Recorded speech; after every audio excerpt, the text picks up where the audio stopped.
Last video में हमने जानने का प्रयास किया था कि कैसे हम एरे को रोटेट करेंगे।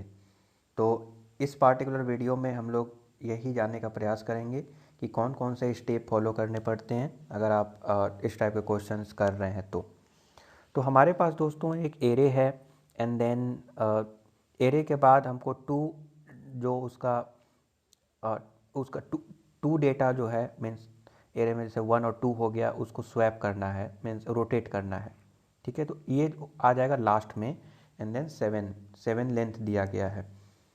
तो इसका मतलब क्या है कि अब इस उसको करने से पहले हम लोग पहले स्टेप समझेंगे कि कौन कौन से स्टेप फॉलो करेंगे ताकि हमारा आंसर हो जाए। ये दिखने में बहुत आसान हो लग रहा होगा आपको, बट एक्चुअल में जब आप इम्प्लीमेंट करेंगे तो आपको कहीं ना कहीं टफ मालूम पड़ेगा। क्यों? क्योंकि इनबिल्ड मेथड आपको यूज नहीं करना है यहाँ पे। इनबिल्ट मेथड अगर करना होता तो हो सकता है आसान होता, बट यहाँ पे थोड़ा सा कम्प्लेक्सिटी बढ़ जाता है। हम लोग ये भी ध्यान में रखेंगे कि कैसे आप कम से कम टाइम कम्प्लेक्सिटी और स्पेस कम से कम्प्लेक्सिटी में सोल्व करें इसे। तो कई सारे तरीके हैं, जिसमें से एक तरीका ये है कि हम लोग क्यों ना ऐसा करें कि इसको रिवर्स कर दें। ठीक है, अगर आपको रिवर्स करने आता है तो आपके लिए काम आसान हो जाएगा। रिवर्स कैसे करते हैं? तो रिवर्स होगा तो 7 जो है यहाँ पे आ जाएगा, 6 इधर आ जाएगा, मतलब ये रिवर्स हो जाएगा। ओके, यहाँ पे आपको बस 2 एलिमेंट को रोटेट करना है एंटी क्लॉकवाइज। इसका मतलब आपका आउटपुट जो आएगा पहले 7 के बाद 2 आ जाएगा एंड देन 7 के बाद 1 आ जाएगा एंड देन 2 आ जाएगा। तो क्योंकि 2 आइटम को रोटेट करना है तो हम लोग क्या करेंगे? रिवर्स करेंगे। किसको किसको रिवर्स करेंगे? तो हम लोग पहले ले लेते हैं 1 और 2 को रिवर्स कर देंगे। ठीक है, 1 और 2 को रिवर्स करेंगे तो हमारा जो आउटपुट आएगा वो क्या आएगा? 1 और 2 को अगर आप रिवर्स करते हैं तो कुछ इस प्रकार से मैं लिख देता हूँ आपको समझाने के लिए। तो यहाँ पे आपको डेटा आएगा 2 एंड 1, ऐसे करके आ जाएगा। ऐसा क्यों? क्योंकि हमको लास्ट में वैल्यू को डालना है। तो 7 के बाद वैल्यू क्या आएगा? 7 के बाद आपका जो वैल्यू आएगा 1 और 2 आएगा। ठीक है, ओके, आगे मैं आपको बताऊंगा, समझ में आ जाएगा। तो 1 और 2 को पहले रिवर्स कर दिए। ठीक है, तो 2 और 1 हो गया। देन जो रेस्ट ऑफ दिस जो एलिमेंट है उसको रिवर्स कर देंगे। तो मैं इसको रिवर्स कर देता हूँ यहाँ पे। जैसे ही मैं इसे रिवर्स करूँगा दोस्तों, तो हमारा जो वैल्यू निकल के आएगा कुछ इस प्रकार से आएगा। पहले आ जाएगा 7, देन 6, देन 5, देन 4, देन 3, ऐसे आ जाएगा। तो हमारा जो फाइनल आउटपुट निकल के आएगा वो ये हो जाएगा। दोनों को रिवर्स करने के बाद जो एरे बनेगा वो होगा 2, देन 1, देन 7, 6, 5, 4 एंड देन 3, ये आ जाएगा। अगर आप इसको रिवर्स कर दिए तो देखते हैं क्या आता है।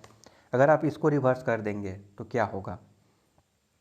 3 उधर चला जाएगा, 3 यहाँ पे आ गया, देन 4 आ जाएगा, देन 5 आ जाएगा, देन 6, देन 7, देन 1, देन 2। तो हमारा जो फाइनल आउटपुट है हमको मिल गया।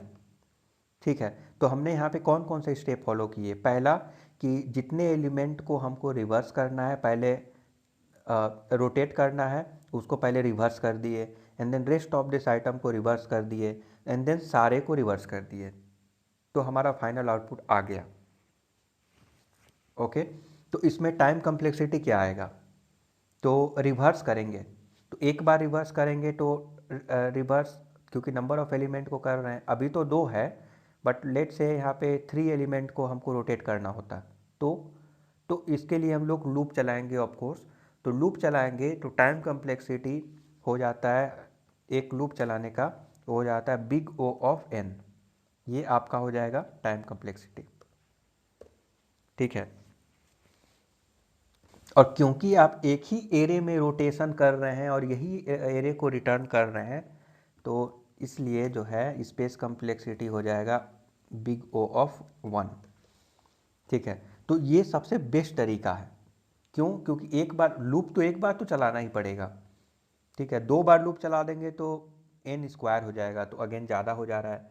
तो ये मुझे लगता है कि अच्छा अप्रोच है। अब कई सारे अदर अप्रोच भी हैं, बट मुझे ये थोड़ा अच्छा लगता है रिवर्स करने वाला। अब दोस्तों क्या होता है ना, इस टाइप के क्वेश्चंस को आप सोल्व करेंगे तो आइडियाज़ अपने आप आने लगेंगे। इसी के बेस पे कई अदर एल्गोरिथम हो सकते हैं जहाँ पे आपको माइंड में स्ट्राइक करेगा कि अच्छा, मैं रिवर्स करके भी तो कर सकता हूँ, ठीक है। तो अगर आपको रिवर्स करने आता है तो इसको रिवर्स करके भी कर सकते हैं। अगर आपको रिवर्स करने नहीं आता तो हो सकता था कि ये आइडियाज़ आता ही नहीं आपके माइंड में, ठीक है। आप बोलेंगे कि अरे एक काम करते हैं ना, इसको 1 और 2 है दोनों को रिवर्स कर देते हैं, देन बाकी को रिवर्स, रेस्ट ऑफ दिस को रिवर्स कर देते हैं, और जो हमारा फाइनल एरे निकल गया देन टोटल को रिवर्स कर देंगे। क्यों? क्योंकि इसको अगर हम लोग रिवर्स करेंगे तो दोस्तों 7 आ जाएगा इधर, 1 आ जाएगा उधर। और अदर वो तरीका क्या है स्वैप करने का, आपको माइंड में आ नहीं रहा होगा, बट इसको रिवर्स और इसको रिवर्स करके कर सकते हैं बड़े आसानी से। तो इसी प्रकार से आइडियाज़ आते हैं, राइट। तो चलिए, अब बहुत मैं बोल दिया, अब चलिए इसको इम्प्लीमेंट करके मैं देखता हूँ। ओके, तो मेन यहाँ पे फंडा क्या है? रिवर्स करना, ठीक है। रिवर्स कैसे करेंगे? तो उसके लिए मैं एक फंक्शन बना लेता हूँ, उस फंक्शन का काम रहेगा रिवर्स करना। तो अब हम यहाँ पर ही बना लेते हैं एक फंक्शन। तो यहाँ पे लिख देते हैं function and then reverse, reverse array.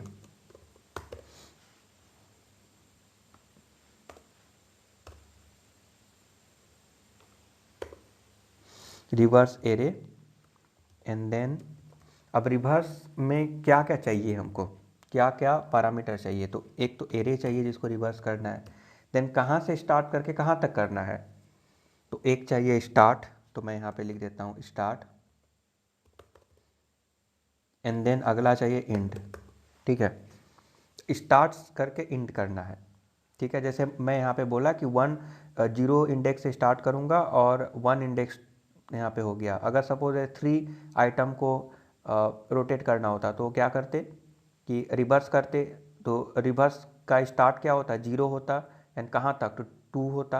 अब इस कंडीशन में क्या होगा? तो स्टार्ट हो जाएगा आपका 3 एंड देन एंड हो जाएगा, उसका जो लेंथ है वहाँ तक हो जाएगा। तो स्टार्ट और एंड आपको करना पड़ेगा, ओके। दोस्तों यहाँ पे आप नोटिस करेंगे कि ओके स्टार्ट एंड एंड हो गया। अब देन हमको क्या करना है? स्वैप करना है दोस्तों, ठीक है। मतलब सपोज दैट स्वैप कैसे करेंगे? अगर इस पूरे को रोटेट करना होता तो क्या करते? 1 को स्वैप कर देते 7 के साथ, स्वैप हो जाता। तो अब देखिए इसमें तो जो है ना, रिवर्स कैसे करें ये इंपॉर्टेंट है। रिवर्स करना सीख गए तो ये आपका काम हो जाएगा। तो ये भी एक चैलेंजेस है, ये भी एक छोटा सा इसमें एक और चीज़ है, इसको रिवर्स कैसे करें। तो रिवर्स कैसे करेंगे? तो 1 और 7 को पहले चेक करेंगे और स्वैप कर देंगे दोनों को, ठीक है। तो स्वैप करेंगे तो हमारा आउटपुट क्या आ जाएगा? हमारा आउटपुट आ जाएगा दोस्तों ये आ जाएगा, ये हो जाएगा 7 एंड दूसरा हो जाएगा 1, ठीक है। ये 1 हो गया क्योंकि हम इसको स्वैप कर रहे हैं। देन 2 एंड 6 को स्वैप कर देंगे, देन 3 एंड 5 को स्वैप कर देंगे, और लास्ट एक बच गया उसको छोड़ देंगे। तो ऐसे करके हम स्वैप करेंगे। अब स्वैप करेंगे यहाँ पे, तब जाकर ये हमारा रिवर्स कर सकते हैं, ठीक है। तो 1 और 2 को पहले यहाँ पे रिवर्स करेंगे। रिवर्स करने के लिए पहले यहाँ पे स्वैप करना पड़ेगा एक दूसरे को। तो चलिए यहाँ पे एक और मेथड बना लेते हैं ऊपर में, जिसका काम रहेगा स्वैप करना। या फिर स्वैप करने के लिए मेथड क्या बनाना, हम लोग इसी में कर देते हैं, ठीक है। तो हम लोग एक फॉर लूप लगा देते हैं, एक फॉर लूप या वाइल लूप लगा देते हैं। वाइल लूप में क्या होता है? यहाँ पे लिखेंगे कंडीशन। कंडीशन क्या होगा कि हमारा लूप कब तक चलेगा? तो स्टार्ट और एंड। अब देखिए यहाँ पे हम लोग यहाँ पे स्वैप कर रहे थे तो क्या कर रहे थे? पहले लास्ट का इंडेक्स, ठीक है, और फर्स्ट का इंडेक्स, ये दोनों को स्वैप कर रहे थे, एंड देन सेकेंड और लास्ट वाला का सेकेंड लास्ट, ये दोनों को स्वैप कर रहे थे। तो क्या हो रहा था यहाँ पे दोस्तों कि फर्स्ट इंडेक्स एक एक बढ़ रहा था, आगे बढ़ रहा था, एंड लास्ट इंडेक्स एक एक कम हो रहा है।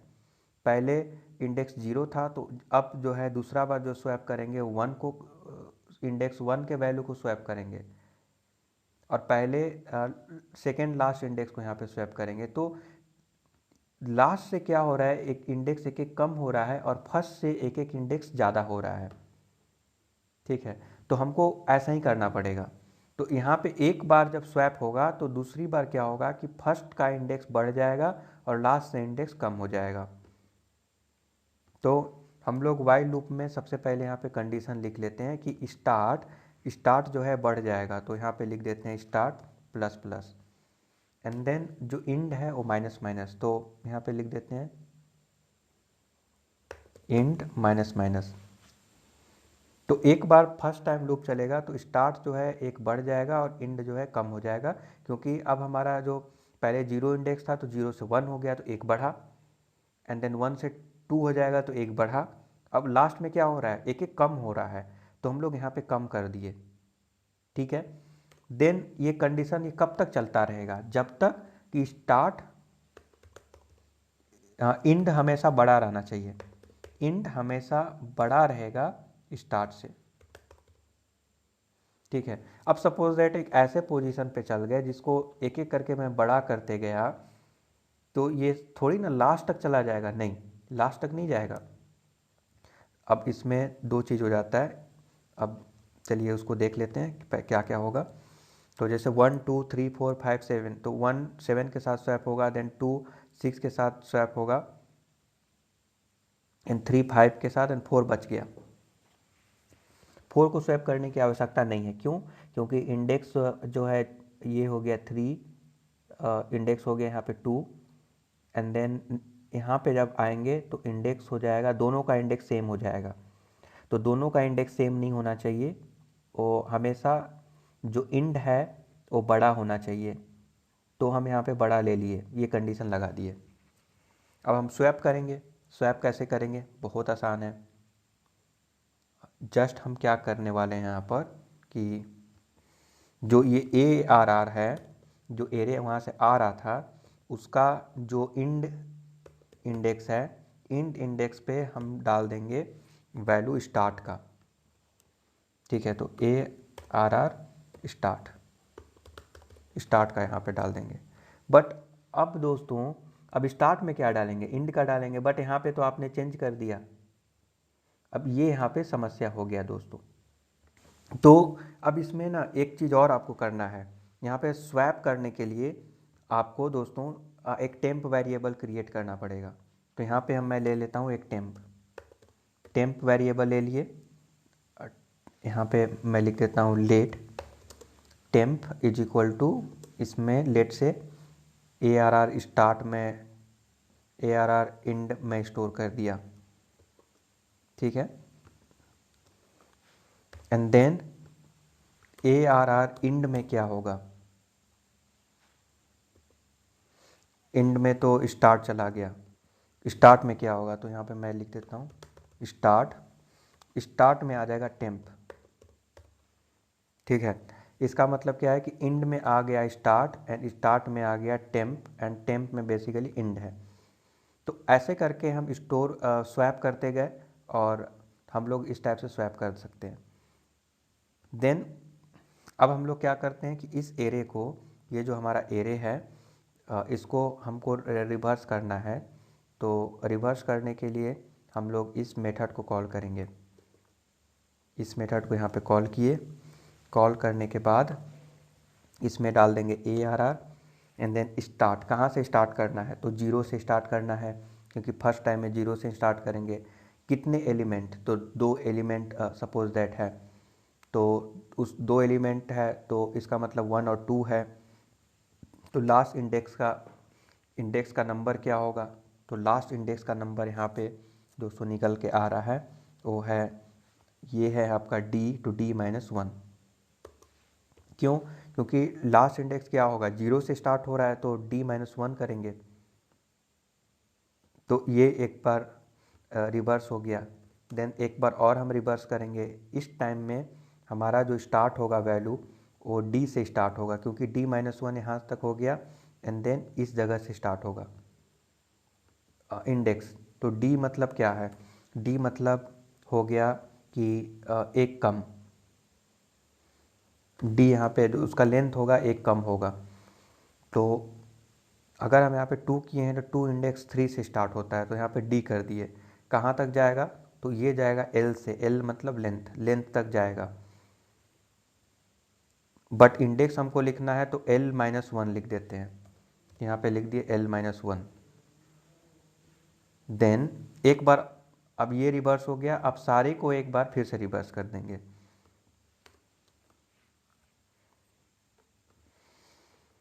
तो इस बार स्टार्ट होगा जीरो, जीरो से स्टार्ट होगा and then L minus one तक जाएगा।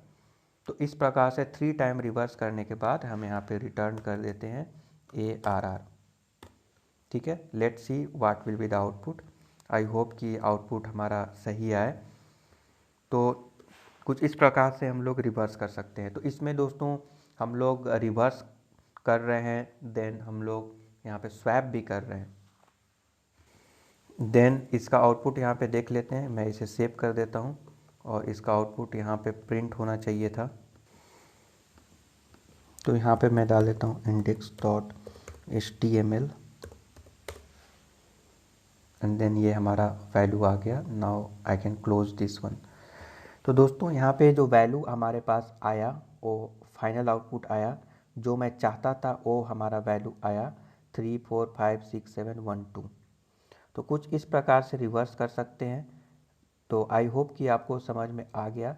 बट वेट, एक चीज़ और यहाँ पे दोस्तों, ये एल्गोरिथम आपको गीक फॉर गीक में मिल जाएगा, वहीं से मैं एक्चुअली देखा था ऐसा क्वेश्चन। तो आई होप कि ये आपको समझ में आ रहा होगा। बट ये तो नंबर ऑफ लेंथ है तब तो सही है, बट कई जगह पे क्या होता है कि हमको कितना बार रोटेट करना होता है, ठीक है, उसका एंटी क्लॉकवाइज कितना टाइम्स रोटेट करना होता है, ये एल जो है उसको दिखाता है। तो एल जो है इसको दिखाएगा कितना टाइम हमको रोटेट करना है। तो जो लेंथ है उतना टाइम अगर रोटेट करें तब तो सही है, कोई प्रॉब्लम नहीं है, ठीक है।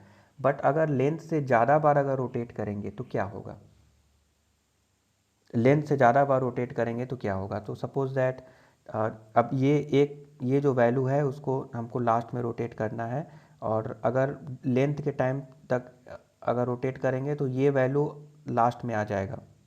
बट ये वैल्यू अगर कहीं ज़्यादा हो जाता है, 7 to 9 टाइम्स अगर हो जाता है तो नहीं, एल तो सही है, लेंथ है उसका। डी मान लीजिए कि ज़्यादा हो गया, मीन्स लेंथ से भी बड़ा हो गया डी, जिसको हम रोटेट कर रहे हैं, जिसको रोटेट करना चाहते हैं। तो डी अगर बड़ा हो गया तो दोस्तों क्या होगा, तो अगर मान लीजिए डी 7 के बराबर हो गया, तो मतलब उसका लेंथ के बराबर हो गया, तो क्या होगा, ये जस्ट एक बार इसको उल्टा करने से हमारा काम हो जाएगा। उसके बाद वैल्यू सेम आने लगेगा, ठीक है। तो हम लोग क्या करते हैं यहाँ पर, अब सपोज दैट, अब जैसे मैं आपको बताऊँ तो लेट से हमको जो घुमाना है, डी हो गया एलिमेंट 7 हो गया, लेंथ के बराबर हो गया, तो हमारा आउटपुट क्या आएगा, लेंथ के बराबर आ गया। तो अगर 7 में कर देता हूँ तो क्या आएगा, लेट्स सी। यहाँ पे मैं 7 किया एंड देन मैं यहाँ पे सेव कर देता हूँ। तो हमारा जो वैल्यू आएगा वो दोस्तों देख सकते हैं, एक 1 2 3 4 5 6 7 ही आ गया। तो अगर हमारा लेंथ के बराबर ही अगर हम लोग उतना ही एलिमेंट को, जितना लेंथ है उतना ही एलिमेंट भी है, उसको रोटेट करेंगे तो वही वैल्यू दोबारा से आ जाता है। अगर हम इसको 7 से अगर 9 कर दिए तो दोस्तों इस कंडीशन में क्या होगा, 9 कर दिए तो मैं यहाँ पे सेव करूँगा, तो यहाँ पे दोस्तों अनडिफाइंड अनडिफाइंड आ रहा है। क्यों, क्योंकि हमारा जो लॉजिक है वो परफेक्टली फिट नहीं बैठ रहा है यहाँ पे। तो 9, अगर 9 बार घुमा रहे हैं तो इसका मतलब क्या है कि 7 टाइम के लिए सेम आ जाता है। तो अब हमको 3 टाइम्स के लिए घुमाना पड़ेगा, ठीक है। 3 टाइम्स मतलब 3 एलिमेंट को हमको रोटेट करना पड़ेगा। क्यों, क्योंकि 7 एलिमेंट को रोटेट करेंगे तो वही वैल्यू आ जाएगा। तो अब हमको 3 एलिमेंट को ही रोटेट करना होगा, 1 2 3 को। बट ये 3 वैल्यू कैसे निकालेंगे, तो वो ऐसे निकलेगा कि हम लोग क्या कर देते हैं, डी जो होता है यहाँ पे लिख लेंगे, एक वेरिएबल ले लेंगे वैर, सपोज लेट ही ले लेते हैं, यहाँ पे कुछ भी ले सकते हैं, let D is equal to remainder हम लोग ले लेंगे कि जो 9, मैं यहाँ पे चेक कर लेता हूँ, अगर मैं 9 रिमाइंडर 7 करता हूँ तो क्या वैल्यू आता है, 2 आता है, 7 8 9 या। तो हम लोग क्या करेंगे यहाँ पर दोस्तों, d is equal to D by L कर देंगे यहाँ पे, d बाई एल। इससे क्या होगा, इससे क्या होगा कि क्योंकि हमारा 7 एलिमेंट अगर है तो वो जो रिवर्स होगा वो वैल्यू सेम ही आ जाएगा, ठीक है, वैल्यू सेम सेम ही आ जाएगा, तो उसको तो रोटेट करने की आवश्यकता नहीं है। अब हम जो यहाँ पे रिमाइंडर मिला, रिमाइंडर 2 मिला, तो अब केवल 2 को रोटेट करना है, क्योंकि हमारा क्वेश्चन क्या था, क्वेश्चन मुझे लगता है कि आप क्वेश्चन आपको समझ में आ रहा होगा। क्वेश्चन ये है कि इस ए हमारे पास एरे है और उस इतने एलिमेंट को रोटेट करना है, जो जो यहाँ पे हम डालेंगे उतने, और दूसरा जो है लेंथ दिया गया है उसका। तो अब देखते हैं क्या होगा। अब हमारा आउटपुट आ रहा है, तो डी बोल रहा है कि ऑलरेडी डिक्लेयर्ड है, तो मैं यहाँ पे डी रिमूव कर दे रहा हूँ यहाँ पे इस जगह पे कुछ इस प्रकार से। तो दोस्तों यहाँ पे अगेन ये आ रहा है इनफाइनाइट, तो क्योंकि मैं बाई कर दिया हूँ, यहाँ पे रिमाइंडर हमको निकालना है, तो रिमाइंडर के लिए दोस्तों ये मॉड यूज करेंगे। तो अभी देखिए ये परफेक्टली काम कर रहा है, क्यों, क्योंकि मैंने यहाँ पे लेंथ जो लिया था, नंबर ऑफ एलिमेंट को जिसको रोटेट करना था वो एक्सीड कर रहा था, लेंथ से भी ज़्यादा कर रहा था, तो उस कंडीशन में हमको उसका रिमाइंडर निकालना पड़ा। तो ये बहुत ही फेमस क्वेश्चंस हैं, कई सारे इंटरव्यू में ऐसे क्वेश्चंस आ चुके हैं। तो आई होप कि आपको समझ में आ गया होगा कि कैसे इस टाइप के क्वेश्चन को सोल्व करेंगे। दोस्तों इसमें आप नोटिस कर रहे होंगे कि एरे को रोटेट करने के लिए हमने रिवर्स करा, और रिवर्स करने के लिए स्वैप भी करना पड़ा। तो आप स्वैप सीख गए, स्वैप कैसे करेंगे, तो हम लोग टेम्प वेरिएबल में वैल्यू को स्टोर करेंगे, क्यों नहीं करेंगे तो क्या होगा, सपोज दैट इंड हमको करना है, इंड में तो हम लोग फर्स्ट एलिमेंट स्टोर कर दिए, तो अब एरे हमारा एरे में जो वैल्यू होगा दोस्तों, वो तो इंड में तो हमारा फर्स्ट वाला आ गया, तो अब हम लोग फर्स्ट मतलब स्टार्ट वाला आ गया, तो स्टार्ट में क्या आएगा, जाहिर सी बात है स्टार्ट में जो है फिर से इंड वाला आ जाएगा, तो इसीलिए टेम्प वाला हमको करना पड़ेगा, स्टार्ट वाला ही आ जाएगा, ठीक है, क्योंकि इंड में तो स्टार्ट स्टोर कर दिए हैं, तो इसलिए हमको यहाँ पे टेम्प यूज करना पड़ा। एंड देन एक एक को इंडेक्स को हम लोग बढ़ाते गए, स्टार्ट वाला, और इंड को घटाते गए। यहाँ पे दोस्तों हमने एक बार ही लूप चलाया, आप बोलेंगे कि लूप तो 3 टाइम्स चला है, इसके लिए एक बार लूप चला, इसके लिए, एंड देन इसके लिए, यहाँ पे 3 टाइम्स लूप चला। तो आप ऐसे बोल सकते हैं बिग ओ ऑफ, इसका जो टाइम कम्प्लेक्सिटी निकल के आएगा वो आएगा बिग ओ ऑफ एन, यहाँ पे बिग ओ ऑफ यहाँ पे एन आएगा, और बट इसको हम 3 टाइम्स कर देते हैं, 3 टाइम्स, क्योंकि 3 टाइम्स लूप चला, तो यहाँ पे कर देते हैं 3। बट ये जो 3 है ना, ये जो कांस्टेंट टर्म हो जाता है, ये कांस्टेंट टर्म को हम लोग रिमूव कर देते हैं एक्चुअली, क्यों, क्योंकि अब n मतलब अपने आप में इनफाइनाइट है, तो तो इनफाइनाइट प्लस इनफाइनाइट क्या होगा, इनफाइनाइट ही होगा, तो कोई मतलब नहीं है ना, मतलब बिग ओ ऑफ एन हो जाएगा आपका। ये जो कांस्टेंट टर्म होता है हम लोग जनरली उसको कंसीडर नहीं करते हैं, इसीलिए इसका जो टाइम कम्प्लेक्सिटी आएगा वो बिग ऑफ एन आएगा। एंड स्पेस कम्प्लेक्सिटी, तो दोस्तों हम लोग एक ही वेरिएबल यूज कर रहे हैं, बहुत ही ये कांस्टेंट है, कांस्टेंट वेरिएबल है, इसीलिए ये बिग ओ ऑफ 1 है। Space complexity big O of 1 why? Because एक ही वेरिएबल है, उसी में चेंजेस हो रहे हैं, एक्स्ट्रा कोई स्पेस नहीं लग रहा है, ठीक है। एक्स्ट्रा स्पेस लगता तो फिर देखा जाता। तो ये हुआ दोस्तों, इसको इस टाइप से हम लोग सोल्व कर सकते हैं। अदरवाइज कई अदर तरीके भी हैं, उसे भी यूज कर सकते हैं, but it is a best, मुझे ऐसा लगता है। बेस्ट अपने आप में कुछ भी नहीं होता, बस हम लोग टाइम कम्प्लेक्सिटी और स्पेस कम्प्लेक्सिटी के हिसाब से कैलकुलेट करते हैं कि कौन सा बेस्ट होगा। तो दोस्तों मिलेंगे नेक्स्ट वीडियो में। Thank you very much.